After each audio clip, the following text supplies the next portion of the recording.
Amém, irmãos. Espero que todos estejam bem. Vamos fazer uma oração por nossa palavra. Senhor, te agradecemos por mais essa oportunidade de aprendermos a tua palavra. Pedimos que o Senhor venha nos capacitando, nos dando entendimento, no nome de Jesus. Amém. Amém, irmãos. Chegamos no capítulo 3 de Miqueias, esse profeta tão importante. E esse capítulo 3, Miqueias traz uma palavra pesada. Primeiro, contra os governantes e os políticos daquela época, tanto em Israel como em Judá. E na segunda metade do capítulo, ele vai falar contra os religiosos.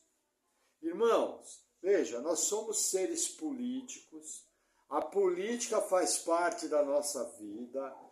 A Bíblia é um livro que tem políticos, porém, toda vez que o interesse político se mistura e faz uso da religião, isso é extremamente complicado, isso é uma coisa extremamente complicada, traz problemas muito sérios. E muitas vezes o poder político ele quer fazer uso da religião para manipular o povo. Então, assim, quando você lida com capítulos como esse, é muito importante você entender qual que tem que ser a sua postura política. A nossa postura política, ela é em cima de defender o que está de acordo com a Bíblia. Nós não temos que defender sistemas, não temos que defender homens, não temos que defender partido A ou partido B. Nós temos que buscar que a oração que Jesus nos ensinou, que venha o teu reino, seja feita a tua vontade, ela venha se cumprir, através de uma coisa tão imperfeita que é a política. Porque desse lado nós temos dois extremos.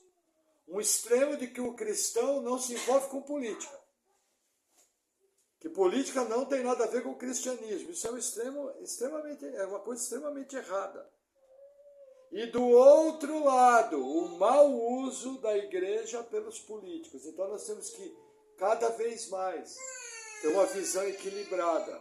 E quando nós vemos capítulos como esses, nós temos que ficar atentos, ligar a antena, para não cair numa armadilha como essa. Amém? Então vamos lá. Miqueias capítulo 3, versículo 1 diz assim: E disse eu, ouvi, peço-vos, ó chefes de Jacó, e vós, príncipes da casa de Israel, não é a vós que pertence saber o juízo? Veja, aqui Miqueias vai chamar a classe governante para mostrar a responsabilidade que eles têm e falar da questão do juízo de Deus que estava vindo. O que nós temos que lembrar? Aqui ainda, o reino do norte não havia caído. Samaria era a capital do reino do norte. No reino do sul, havia um rei razoável, que era o rei Jotão, porém o seu filho Acaz já foi um rei que se desviou do Senhor e já propôs uma aliança com os assírios. E no Reino do Norte, curiosamente, mesmo o Reino do Norte estando debaixo de idolatria, economicamente a coisa ia bem. Quando nós estudamos o livro do profeta Amós, nós vimos que Jeroboão II, e quando nós vimos também o livro dos reis de Israel, nós vimos que Jeroboão II, ele foi um excelente administrador. E foi uma época de relativa prosperidade. Porém, aquela prosperidade não veio a se traduzir em temor do Senhor. E aí o que aconteceu, numa sequência de fatos determinados pelo Senhor, o reino do norte veio a cair. Veio a ser totalmente destruído. Lembrando que quando um país era conquistado, normalmente o país conquistador, a primeira coisa que ele fazia, matava ou aprisionava os príncipes e os religiosos. Por quê? Porque eram as duas figuras mais importantes. Então esse juízo que Deus vai trazer sobre Israel e sobre parte de Judá, ele tinha como alvo, sim, a classe governante, os príncipes. Quando você fala, não é apenas o rei, são os ministros, os administradores, todos aqueles envolvidos. A narrativa nos mostra que a corrupção, ela estava enraizada na sociedade. E que tanto os políticos como a classe econômica, quem detinha o poder, tinha uma prática que desagradava profundamente o Senhor. A única diferença é que no Reino do Sul, como ainda havia pessoas que amavam o Senhor, como ainda havia culto no templo, então o Senhor ele vai demorar um pouco mais para trazer o juízo. Cerca de 1 século e meio depois que cai Samaria, Jerusalém vai cair. E o povo vai ser levado cativo. Mas Miqueias já vinha profetizando para os dois reinos, o do norte e o do sul. E a chamada aqui é sobre os governantes, a classe administrativa. E o versículo 2 continua.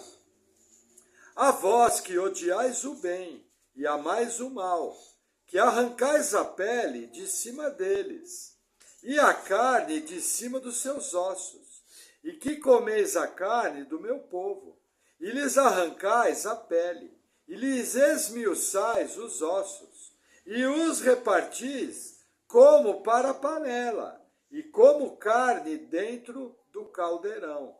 Olha que interessante. O profeta Miqueias compara a classe governante a açougueiros. Alguns intérpretes até acham que aqui ele está comparando a lobos. Só que eu creio que a primeira interpretação é melhor, por quê? Porque lobo não coloca a carne na panela. Lobo não usa panela. Então eu acho que a comparação a açougueiros é muito melhor. O que está fazendo aqui? As maldades da classe governante estavam trazendo morte, doença, miséria, privação, destruição do povo. Isso é uma coisa muito séria para Deus. Ainda mais quando se trata do povo eleito do Senhor, aqui no caso, Israel da Antiga Aliança. Os governantes, eles tinham a responsabilidade de representar bem a vontade de Deus. Quando o primeiro rei de Israel foi colocado, o rei Saul, a responsabilidade dele era cuidar bem do povo. Veja que interessante, nem Saul, em toda a sua desobediência, chegou aos pés do que Jeroboão II fez. O próprio Saul chegou a fazer coisas boas. Por exemplo, quando ele assumiu o país, não tinha exército, não tinha administração, não tinha um governo organizado, não havia armas, não havia nada disso. E em 40 anos do reinado de Saul, embora ele tenha errado profundamente, tenha sido reprovado por Deus na sua desobediência, ele ainda assim conseguiu realizar algumas coisas boas para o povo. Mas aqui, a classe dominante foi comparada a açougueiros e a figura é seríssima. É mais ou menos como se você pegasse o gado e tivesse que desossar completamente ele com uma faca, com uma pederneira afiada. Então é essa figura aqui. É uma figura que nos mostra que quando a classe política, a classe administrativa, a classe econômica se desvia do seu propósito, se desvia do propósito bíblico, ela traz destruição para o povo. Versículos como esse fazem de Miqueias um livro extremamente atual. Até hoje, em vários lugares do mundo, nós vemos esse quadro. Homens malignos, homens corruptos, filhos de Belial, tratando o povo como gado. E eu tenho que lembrar uma coisa, veja que interessante. A Bíblia fala de duas grandes cidades. A nossa menina dos olhos, que é a Nova Jerusalém, que vai descer do céu. Está sendo edificada para quem? Para o povo de Deus, a igreja. Mas eu não posso me esquecer que a Bíblia fala de uma outra cidade. O sistema babilônico, a grande Babilônia, a grande meretriz. E quando nós vemos textos como Apocalipse 17, Apocalipse 18, em que fala que inclusive todos negociavam com o sistema babilônico, mercadejavam almas de homens. O que nós temos que entender? Infelizmente, existe uma classe dominante que consciente ou inconscientemente está edificando a grande Babilônia, mãe das meretrizes. Infelizmente no mundo, desde que o mundo é mundo, existem filhos de Belial, que Jesus Cristo foi muito mais duro, os chama de filhos do diabo, que estão edificando a grande Babilônia. Hoje em dia você vê muita pataquada na internet, muita coisa que não deve, mas eu não posso esquecer, veja, o fato de existir muita gente falando que não deve, eu não posso esquecer que pela narrativa bíblica, o sistema babilônico, no qual o apóstolo João fala, o mundo jaz do maligno, ele tem sido edificado, ano após ano, década após década, século após século. Se você analisar calmamente a história da humanidade, você vê apenas uma mudança de poder. Mas a forma de atuar não muda. Homens egoístas, homens que escravizam o povo, homens que oprimem o povo, consciente ou inconscientemente. Por que eu falo isso? Porque alguns até guardam uma fé não bíblica. Não podemos nos esquecer disso. Existe gente poderosa que é anticristo, que não confessa que Jesus Cristo, nosso Deus, vem em carne. E essas pessoas têm as suas crenças. E nessas crenças, eles se acham superiores e oprimem o povo, e trazem miséria, e trazem destruição. E trazem práticas que a palavra do Senhor condena. Então é muito importante eu compreender. Quanto mais rápido eu compreendo isso, mais rápido eu entendo a minha responsabilidade como povo de Deus. Outro dia eu estava vendo a Descendência, aquela rádio, a BBN, aquela rádio bíblica, muito boa de ouvir. Eu estava ouvindo a Descendência do, talvez o maior pastor americano, Jonathan Edwards. Irmãos, a descendência dele dá gosto de ver. Só gente boa, gente que trabalhou na edificação do país, gente de princípios, pastores, juízes, engenheiros, pessoas influentes na sociedade.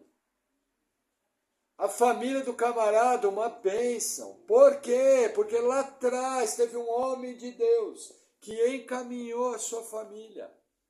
E aquela família, cumprindo o seu chamado, que é glorificar a Deus, ela trouxe muita coisa boa para o povo americano. E eu lembro que o locutor falava também de um bandidão lá, que eu não me lembro o nome. Gente, só destruição. Só deu prejuízo, a turma só aprontou assassinos, estupradores, gente desqualificada. Na verdade, essas duas famílias, elas nada mais expressam do que uma, a Nova Jerusalém sendo edificada, a outra, a grande Babilônia, a mãe das meretrizes sendo edificadas. Essa é a realidade do mundo. Isso nos mostra como eu tenho que me portar civilmente, como eu tenho que me portar como cidadão, como eu tenho que me portar como chefe de família. Quando eu vejo algo errado, é meu papel denunciar. Mas preste atenção, denunciar baseado na Bíblia. Entendeu? Fuja dos ismos. Fuja dos fulanos. Fique na Bíblia que você vai errar menos. Lógico que todos os cargos de importância são exercidos por homens.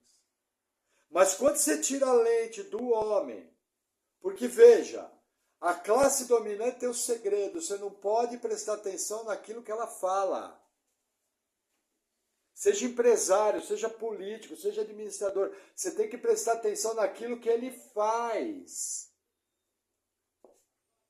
Se você prestar atenção no que faz, você vai errar menos. Agora, irmãos, não se cale.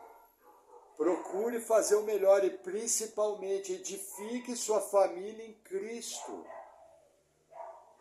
Traga seus filhos para a igreja. Oriente-os bem na escola. Dá uma boa formação. Quanto mais conhecimento bom eu tenho, melhor é. Um ser humano mais bem preparado, eu me transformo. Nós precisamos de bons engenheiros, bons comerciantes, precisamos de bons empresários, bons políticos.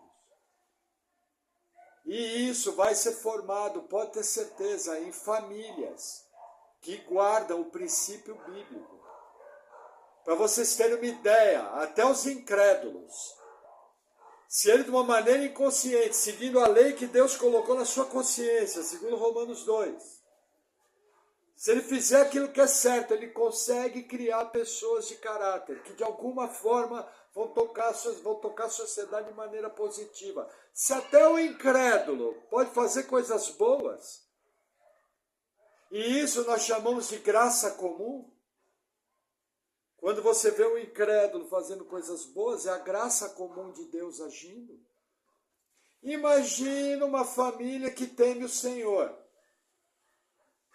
de crentes habitados pelo Espírito do Senhor, capacitados por Ele para toda boa obra. Para quê? Para que não incorra nisso. Já pensou você formar um filho que um dia vai ser alguém influente e que vai tratar as pessoas dessa forma? Tenho certeza que a minha vontade de vocês é nós vermos a nossa descendência como a de Jonathan Edwards, uma bênção, que toca a sociedade, que faz diferença, que abençoa, que é luz do mundo e sal da terra.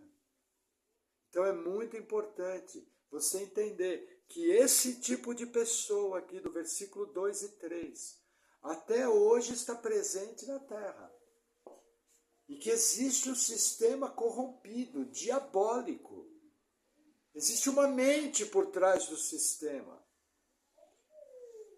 que está trabalhando nisso. E é nosso papel como igreja sermos contrários a isso. Da melhor maneira possível. Amém? Vamos seguir. Versículo 4. Então, clamarão ao Senhor, mas não os ouvirá. Antes, esconderá deles a sua face naquele tempo, visto que eles fizeram mal nas suas obras. Deus aqui já dá um juízo para eles. Governantes, vocês trataram o meu povo como açougueiro? Eu vou trazer o juízo. Ele fala isso nos capítulos anteriores. Vocês vão clamar a mim e eu não vou atender. Deus dá uma palavra dura. Vocês não vão ter escapatória. E nós podemos aferir pela história que ninguém escapou. Todo mundo que tinha que ser levado para o exílio foi levado, tanto no Reino do Norte como no Reino do Sul. Todo mundo que tinha que ser morto à espada foi. Com certeza, muita gente clamou. Com certeza, muita gente perguntou, onde está o Deus de Israel? Existe uma passagem na Bíblia muito interessante. Se eu não me engano, é no livro do profeta Jeremias, quando Deus fala para ele, não clame mais por esse povo.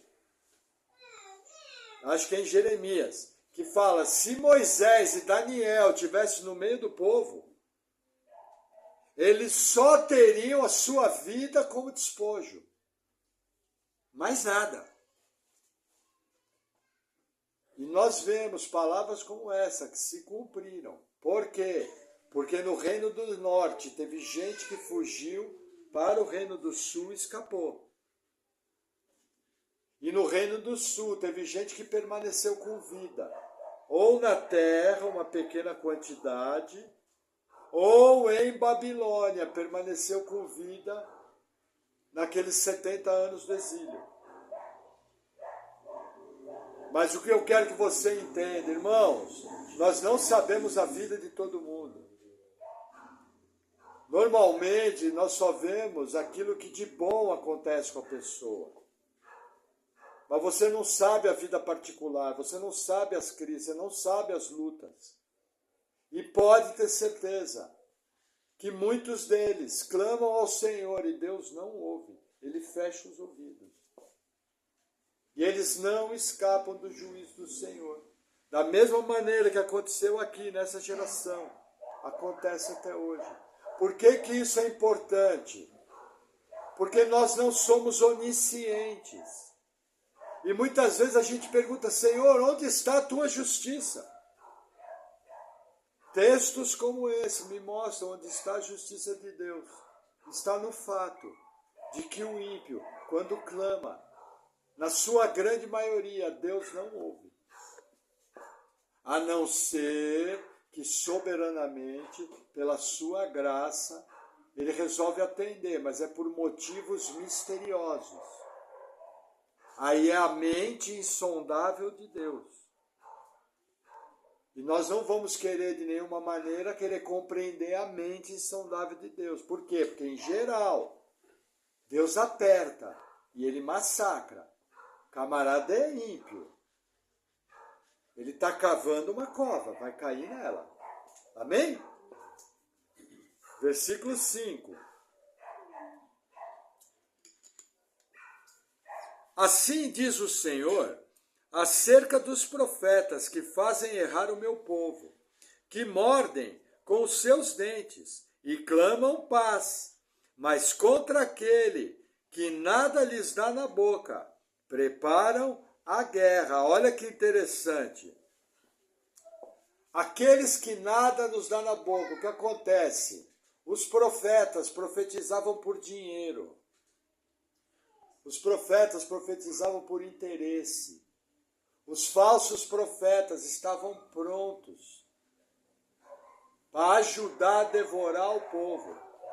E qual que era a prática deles? Para quem dava dinheiro, falavam coisas boas.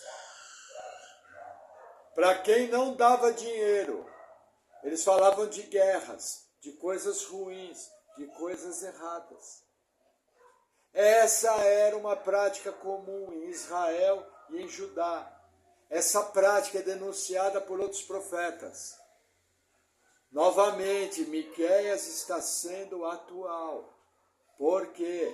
Porque até hoje existem falsos profetas que enganam o povo, que devoram as ovelhas, que devoram o povo, que profetizam mentiras, que profetizam coisas erradas. Por isso, lembrando, irmãos, profetas como no Antigo Testamento não existem mais.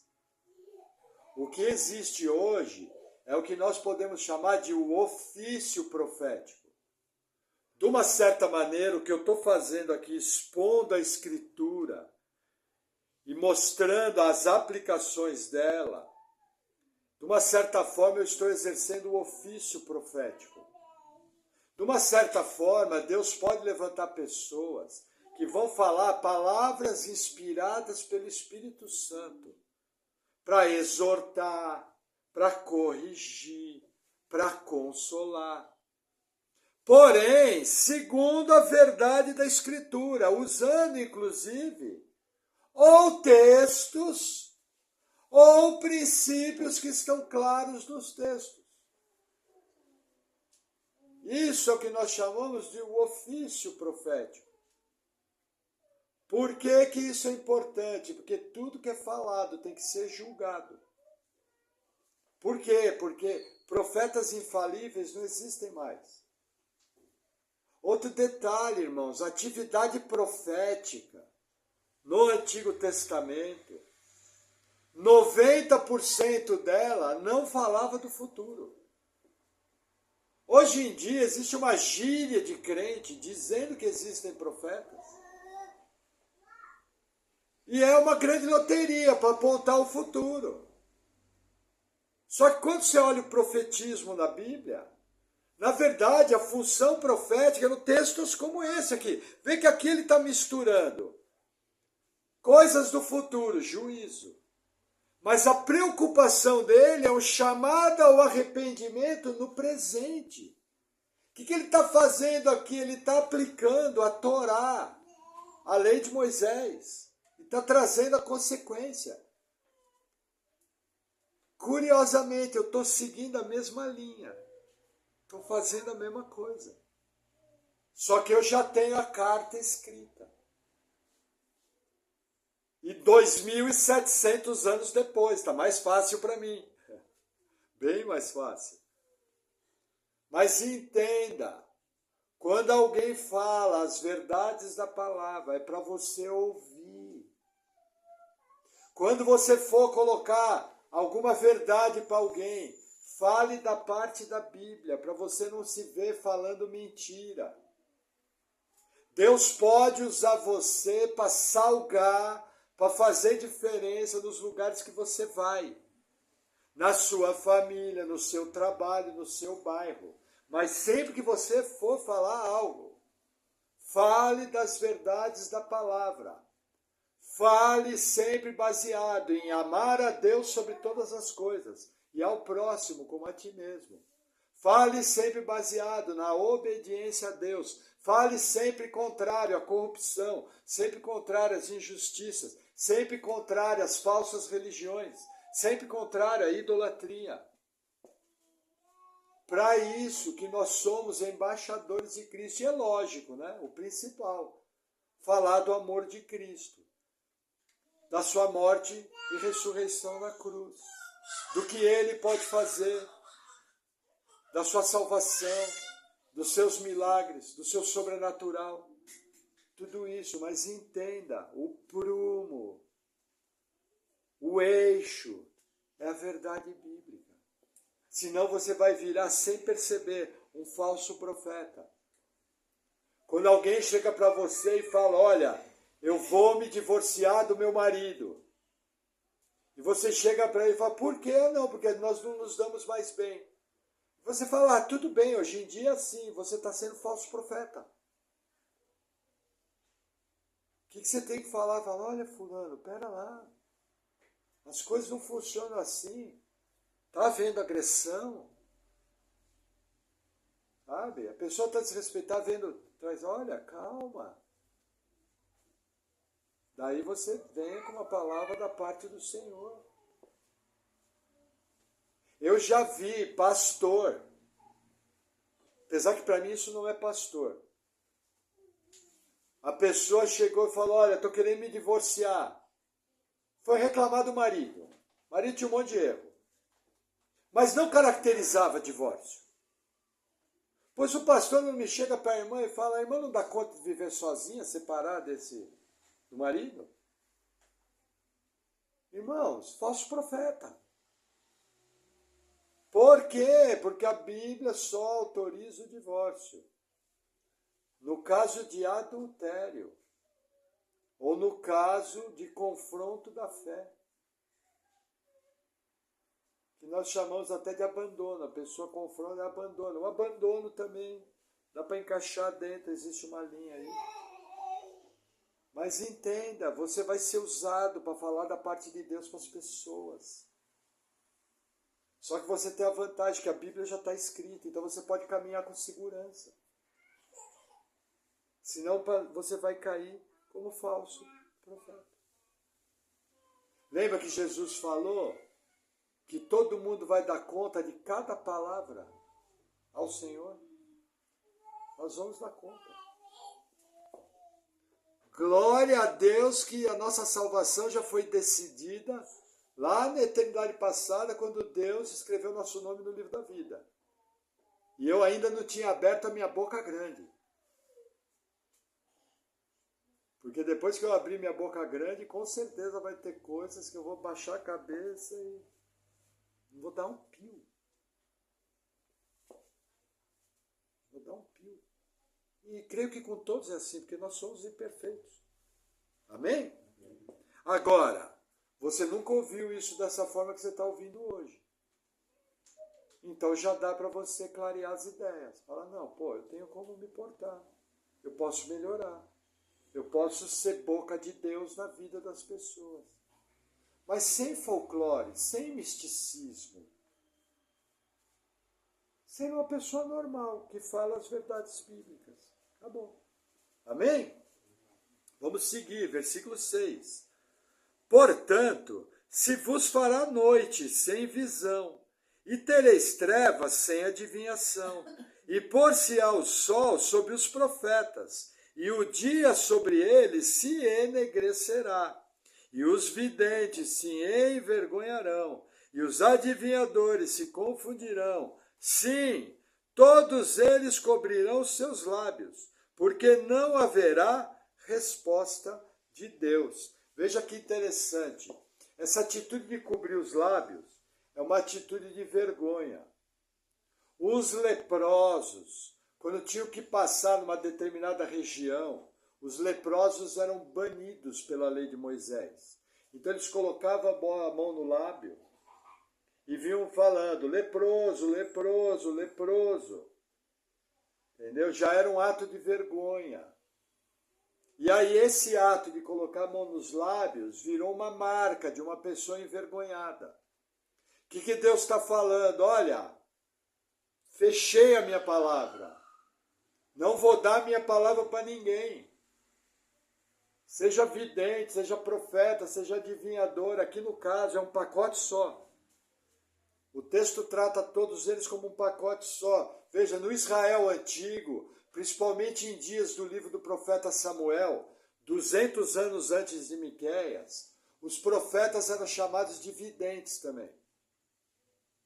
Hoje em dia, vidente tem uma outra visão. Vidente, hoje em dia, é um sacerdote do maligno. Hoje em dia, os videntes servem ao diabo, em religiões falsas, e dão culto a demônios. Entendeu? Naquela época, se usava a palavra vidente como sinônimo de profeta. Só que aqui ele coloca uma terceira categoria junto, os adivinhadores. Isso me mostra o quê? Uma verdadeira indústria religiosa. Irmãos, permanece até hoje. Hoje em dia existe uma verdadeira indústria religiosa. E é nosso papel enxergar. Irmãos, cuidado. Pra vocês terem uma ideia, a coisa é tão séria que eu conheço igrejas formadas por pessoas que são filhos de Deus, que amam o Senhor, que estão procurando fazer o certo, mas que tem muita prática errada. Agora imagina, se alguém que é filho de Deus, quando se afasta da estrutura da palavra, pode fazer o errado, imagina o falso profeta. Estão entendendo a seriedade?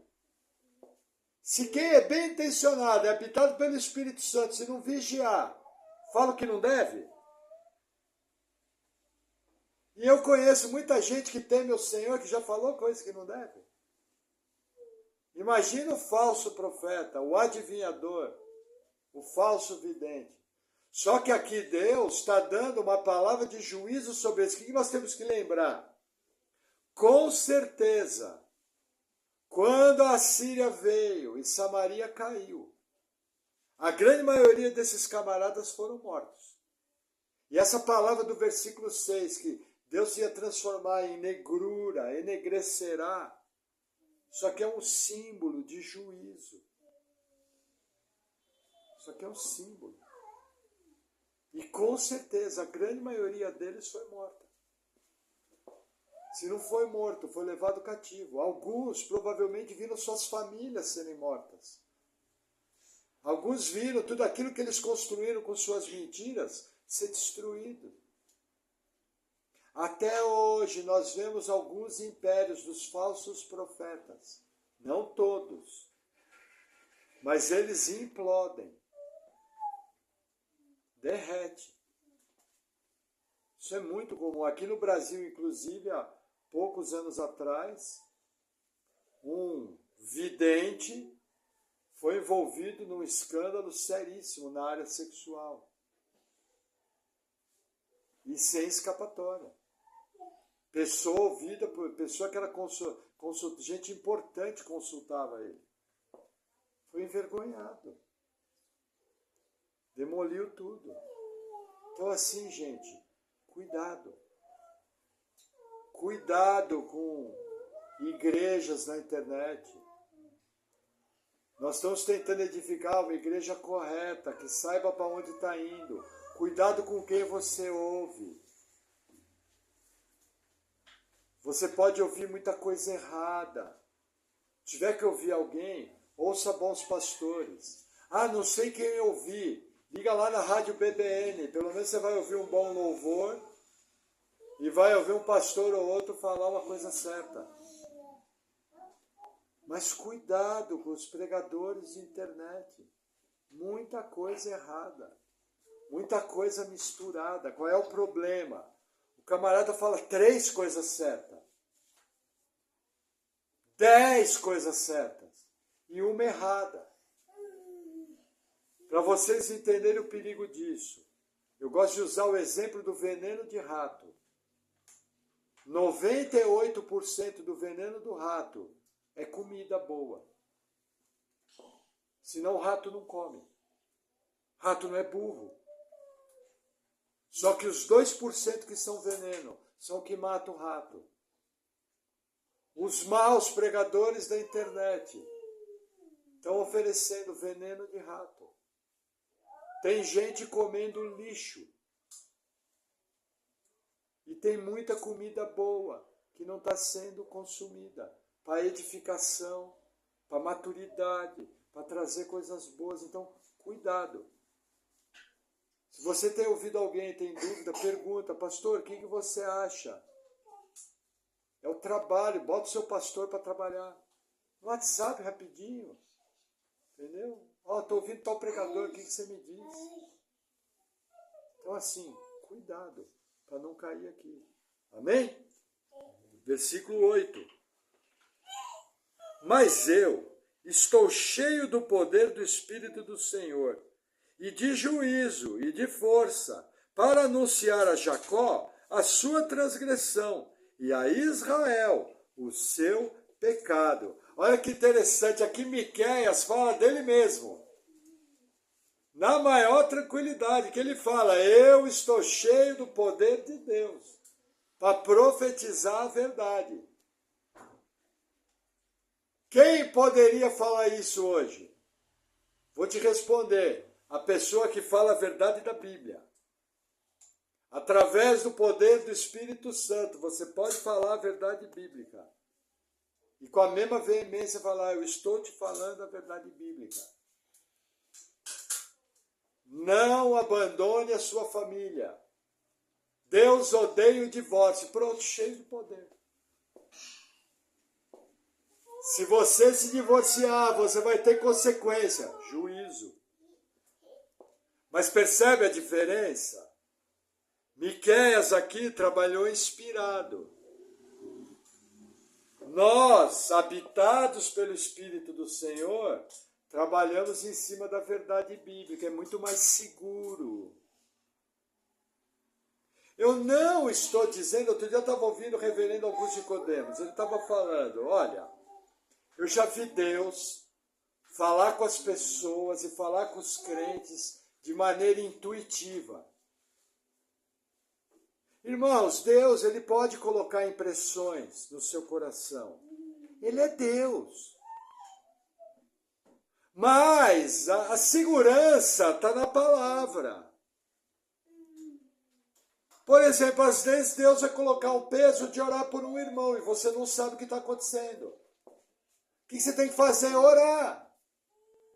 Senhor, guarda o irmão, guarda a família dele, está acontecendo alguma coisa, ajuda, Senhor, põe tua mão. Às vezes aquilo foi coisa da sua cabeça. Aí eu pergunto, existe algum mal em você orar por alguém? Não. Até assim, se foi coisa da sua cabeça, você não erra. Agora, uma coisa é Deus, de uma maneira excepcional, de uma maneira intuitiva, sem um motivo aparente, colocar impressões. Outra coisa é a regra, que está aqui, ó. Essa é a segurança.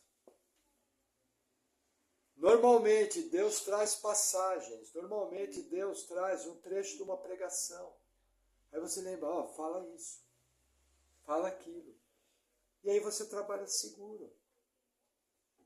Você pode fazer a mesma afirmação que Miqueias, desde que você esteja seguro dentro da palavra do Senhor, entendendo, né? Que nós não somos profetas da antiga aliança.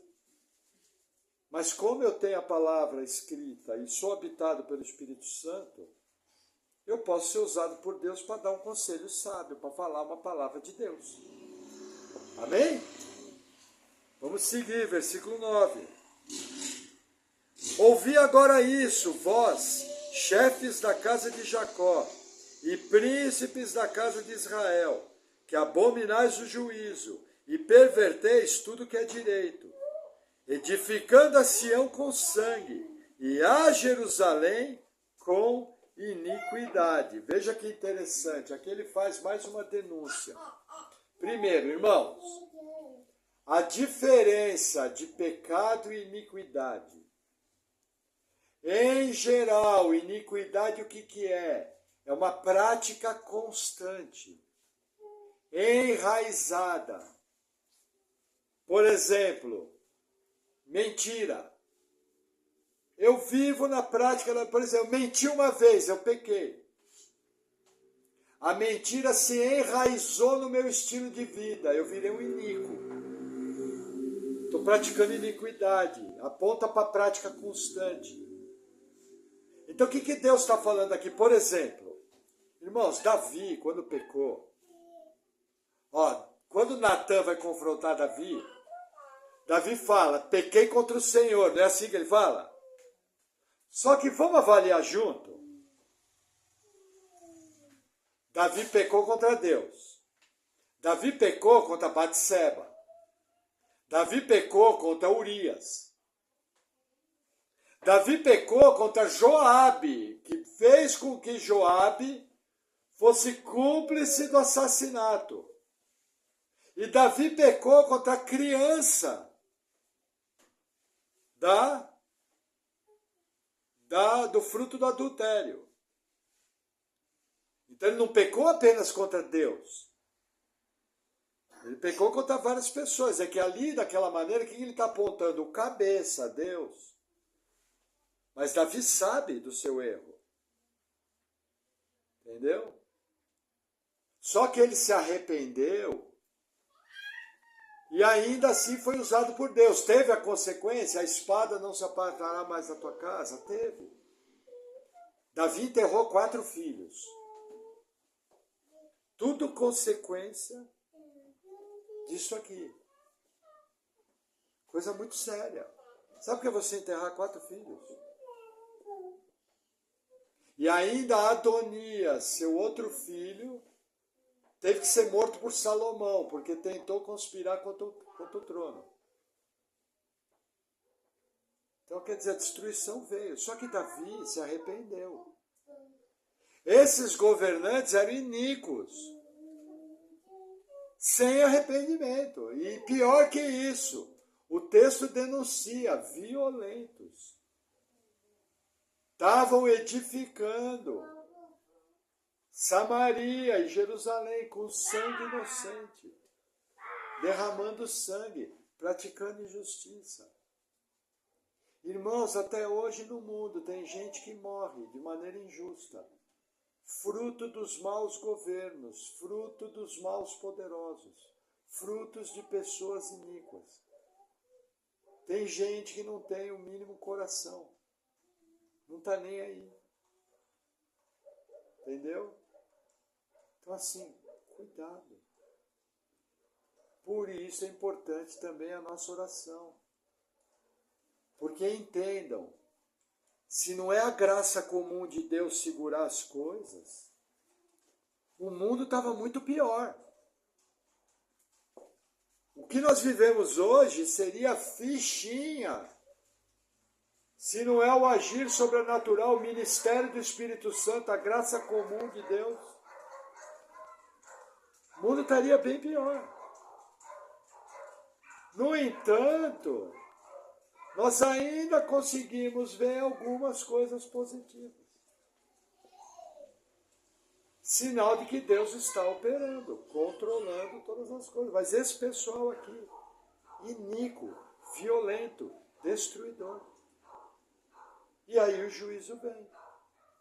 E fechando o capítulo, versículo 11 e 12. Os seus chefes dão as sentenças por suborno, e os seus sacerdotes ensinam por interesse, e os seus profetas adivinham por dinheiro. E ainda se encostam ao Senhor, dizendo: não está o Senhor no meio de nós? Nenhum mal nos sobrevirá. Versículo 12. Portanto, por causa de vós, Sião será lavrada como um campo, e Jerusalém se tornará em montões de pedras, e o monte dessa casa como os altos de um bosque. O que Deus fala fechando o capítulo? A corrupção é geral. A iniquidade é geral. Reino do Norte e Reino do Sul. Então é o seguinte, até aqui em Jerusalém, esse templo vai virar ruínas. Irmãos, isso é uma afirmação tão séria, porque não entrava na cabeça do judeu. Veja, não ter templo representava que Deus não estava mais entre o povo. Olha que interessante. Quando Deus aparece para Salomão, ele fala que se os descendentes de Salomão desobedecessem, ele retiraria sua presença, sua glória do templo. Deus faz essa ameaça. Está lá nos primeiros capítulos de 1 Reis. Em Ezequiel, nós vemos Deus cumprir essa promessa. Deus retira a sua glória do templo, anos antes do templo ser destruído. Irmãos, deixa eu te falar uma coisa. Deus não retira o seu espírito dos seus filhos. Uma vez salvo, sempre salvo. Quem é nascido do Senhor, nascido de Deus. Não estou falando uma pessoa que um dia foi lá e porque fez uma oração acha que é salvo. Isso aí é um enganado. Quem vive de qualquer jeito é um enganado. Vai para o inferno. Estou falando de gente nascida de novo, nascida de Deus, que tem realidade de vida cristã. Esse está seguro em Cristo. Embora nós erramos. Deus não retira o seu espírito, mas entenda. Efésios 4 fala: não entristeçais o Espírito do Senhor, com o qual fostes selados. Irmãos, o pecado, ele entristece o Espírito Santo. Ao entristecer o Espírito Santo, nós perdemos o guiar do Espírito Santo. Nós nos expomos às coisas ruins. Esse é o primeiro passo de uma disciplina, porque se você é filho, Deus vai te disciplinar. Deus não vai trazer juízo sobre você, mas Ele vai trazer disciplina.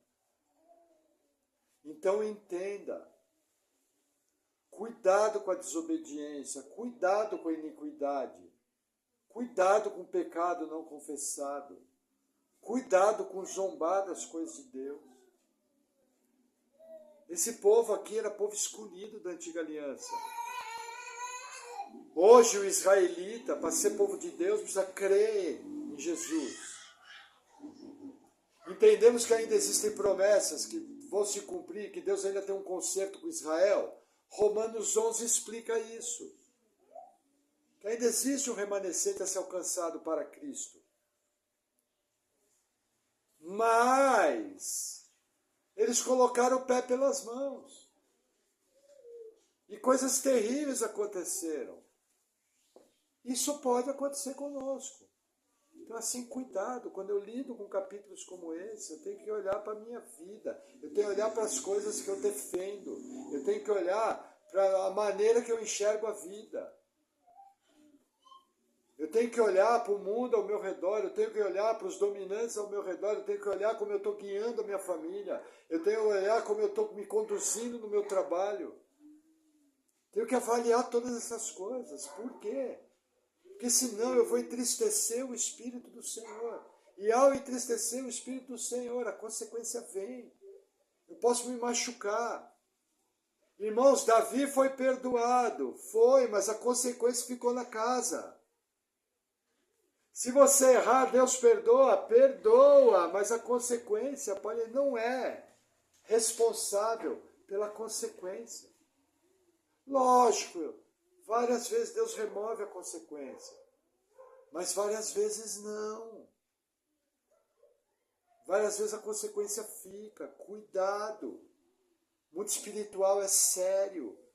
Gálatas 6 fala, hoje as crianças vão decorar um versículo. De Deus não se zomba, aquilo que o homem plantar, certamente colherá. Nós devemos colocar esse versículo no coração. Cuidado. Avalie as prioridades da sua vida. Veja como você tem gastado o seu tempo. Veja se você tem tido princípios corretos. Veja se você está agindo de consciência limpa. Porque muitas vezes a sua consciência pode estar cauterizada. Você perdeu a sensibilidade, o pecado tirou a sensibilidade da sua consciência. Você está fazendo errado e está cego. Reavalie pela palavra a maneira que você tem vivido, para que você experimente dias bons, para que você glorifique a Deus, para que a sua família viva bem, para que você semeie coisas boas. Nossa fé é uma fé inteligente. Nossa vida cristã é feita de escolhas. Isso é tão importante que o Espírito Santo é quem nos capacita a viver a vida cristã. Imagine, entristeceu, pronto. Irmãos, capítulos como esse nos levam a reavaliar o rumo que nós estamos dando para a nossa vida.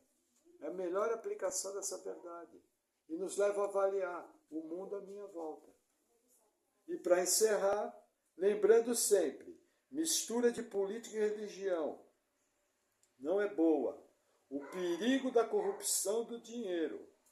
O maldito evangelho da prosperidade e os falsos profetas. E que você não pode se calar diante da injustiça. Amém? Vamos orar?